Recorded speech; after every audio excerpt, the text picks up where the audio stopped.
akan mempunyai pandangan-pandangan yang baik. Sekalipun orang itu terkadang memusuhi kita, tapi tetap kita berpandang orang itu lebih baik daripada saya. Mutawadhi'an, bukan marah. Itu di antara. Tapi mata ini juga punya filter.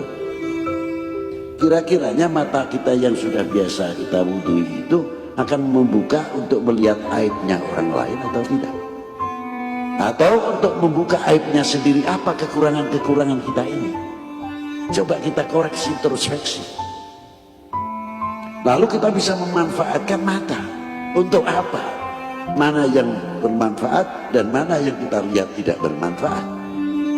Telinga pun sama. Telinga sudah biasa terlatih mendengarkan hal-hal yang baik. Nek ngrungokke omongan sing ora apik kupinge gatel. Karena apa? Bertentangan dengan telinganya yang biasa diwudhui. Itu baru air wudhu. Itu di antara. Bismillahirrahmanirrahim. Alhamdulillahirabbil alamin. Wassalatu wassalamu ala asyrafil anbiya'i wal mursalin. Sayyidina wa maulana Muhammad wa ala alihi wa sahbihi ajma'in. Allahumma arinal haqqa haqqa warzuqna ittiba'ah wa arinal batila batila warzuqna ijtinabah wa ba'du. Saudara-saudara kaum muslimin dimanapun kalian berada, semoga selalu dalam lindungan Allah subhanahu wa ta'ala. Dan juga para pecinta muhibbin, para habaib, muhibbin para ulama, semoga selalu dijaga oleh Allah dari hal-hal yang bisa mengeluarkan daripada ridho Allah subhanahu wa ta'ala. Amin amin ya rabbal alamin. Itu saudara ya, contoh daripada salah satu zuriyah Rasulullah sallallahu alaihi wasallam yang mana selain beliau mulia karena darahnya sebagai zuriyah Rasulullah, beliau pun itu min ba'dil ulama, juga termasuk dari salah satu ulama. Sudah zuriyah Rasul, sudah berilmu. Ulama ya seperti itu saudara ya. Asli ulama ya seperti itu, tidak menghiraukan kebencian orang. Orang yang memusuhinya, orang yang membencinya, tetap dibawa enjoy saja, sudah terserah mereka. Seperti yang Al-Fakir sampaikan di video sebelumnya, bahwasanya kita tidak usah sibuk menyerang balik atau memusuhi balik orang yang memusuhi kita. Kita tidak usah sibuk membenci balik orang yang membenci kita.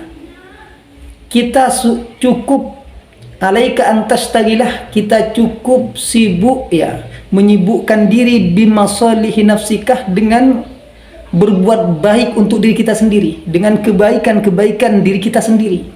Tidak usah kita melihat orang-orang yang membenci kita, tidak usah. Nah, ini bisa dijadikan tauladan saudara. Al-Habibana Lutfi bisa dijadikan tauladan.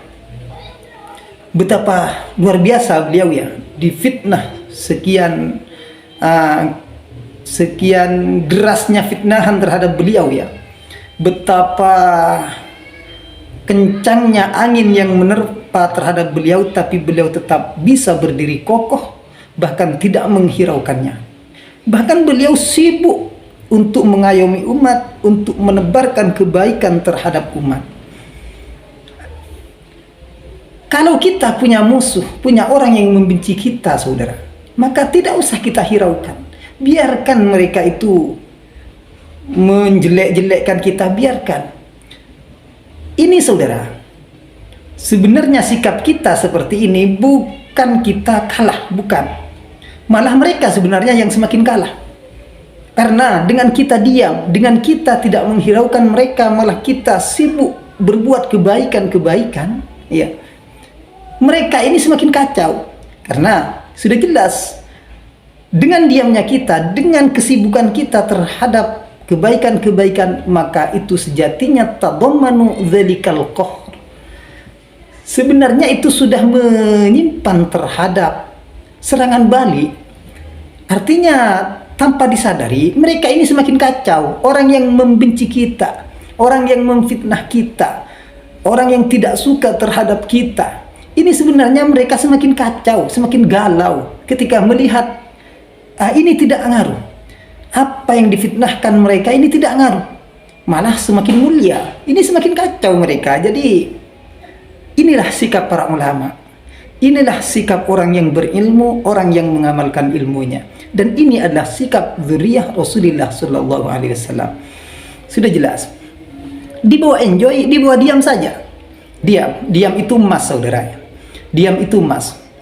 As-samtu, diam itu adalah arfa'ul ibadah. Paling tingginya ibadah. Diam. Artinya diam itu ketika orang itu diam pada apa-apa yang tidak berfaedah untuk dirinya, maka itu bagaikan emas di dalam kebaikannya, saudara. Sampai Rasulullah sallallahu alaihi wasallam bersabda, as-samtu sayyidul akhlak. Diam itu adalah gustinya akhlak-akhlak.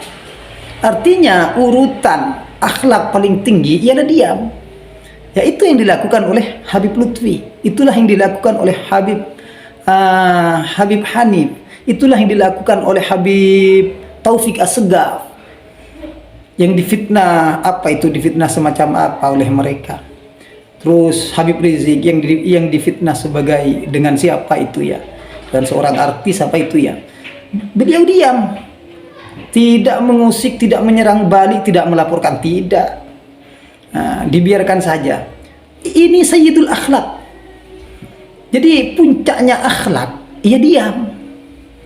Puncaknya akhlak. Jadi pantas para habaib seperti halnya Habib Lutfi ini dijadikan tauladan untuk kita. Karena belum tentu ya saudara, kita ini bisa meniru sifat mulia seperti halnya beliau. Bagaimana Rasulullah sallallahu alaihi wasallam dulu dimusuhi oleh orang-orang kafir. Beliau dimusuhi tapi beliau tidak membalas. Kalau itu hanya untuk pribadi. Mungkin seperti Habib Hanif, beliau melawan kemarin. Seperti Habib Taufik, beliau melawan mungkin karena yang diacak-acak adalah syariat. Beliau hanya sekedar menjelaskan. Ketika itu tidak dengar, ketika itu tidak mau diterima, ya sudah. Kalau masalah menyerang pribadinya, dibiarkan, saudara. Nah, ini yang sulit kita menirunya. Coba bagaimana kalau kita seperti halnya Rasulullah dulu ya, diludahi, dilempari kotoran sapi, dilempari kotoran-kotoran unta dan semacamnya, beliau tidak membalas. Ini akhlak sayyidul akhlak. Ini turun ke anak cucunya, ini turun ke zuriyahnya, ke keturunannya, seperti halnya Habib Lutfi, seperti halnya Habib Taufik As-Segaf dan Habib-habib yang lain. Turun ke sana, saudara ya. Beliau luar biasa menerima terhadap ujian-ujian yang menimpa pada dirinya sendiri. Beliau luar biasa, kita belum tentu bisa. Ini mari kita jadikan tauladan, jadikan panutan untuk diri kita. Semoga saja dengan ini saudara, kita bisa meniru sehingga kita bisa bersifat berakhlak yang mulia. Ya.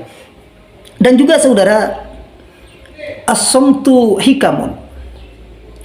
Diam itu sangat banyak faidahnya. Tapi wa qalilun fa'iluhu, tapi sedikit orang yang mau mengerjakan diam itu ya. Artinya ketika orang itu dibenci, difitnah, tidak jarang orang itu ya yang mau menjelaskan sekian-sekian, tidak jarang. Sedangkan para habaib ini tidak, kalau tidak berfaedah, ya tidak mau berkata. Jadi para habaib apa yang mau dikatakan itu yang berfaedah saja. Kalaupun ada saudara sebagian, ya ini lain ya, lain. Setiap sesuatu itu kan pasti ada pengecualian, tidak semua harus sama kan, seperti itu. Jadi maksudnya diam ini ya dari sesuatu, as-sukut amma la thawaba fihi. Diam dari sesuatu yang ketika berkata itu tidak ada faedahnya, tidak ada manfaatnya, bahkan tidak ada pahalanya. Maka ini sayyidul akhlak. Dan ini sedikit orang yang mengerjakan hal semacam ini ya, sedikit. Artinya aynafi'un yamna'u minal jahli, yaitu Diam ini sesuatu yang bisa bermanfaat. Bermanfaatnya ini bisa mencegah minal jahli, dari kebodohan. Bisa mencegah dari kebodohan. Wa qallama yasmutu amma la faidata fihi. Dan sedikit orang yang mau melakukan hal semacam itu, diam, yang bermanfaat, yang banyak faidahnya, yang banyak manfaatnya. Seperti itu saudara ya. Jadi mari kita jadikan keleluasaan hati beliau Habib Lutfi dan para habaib yang lain, kita jadikan ini tauladan, kita jadikan ini ibrah, kita jadikan ini sebagai pengalaman hidup kita ke depan, agar kita bisa meniru para beliau semua saudara ya. Seperti itu ya. Terima kasih.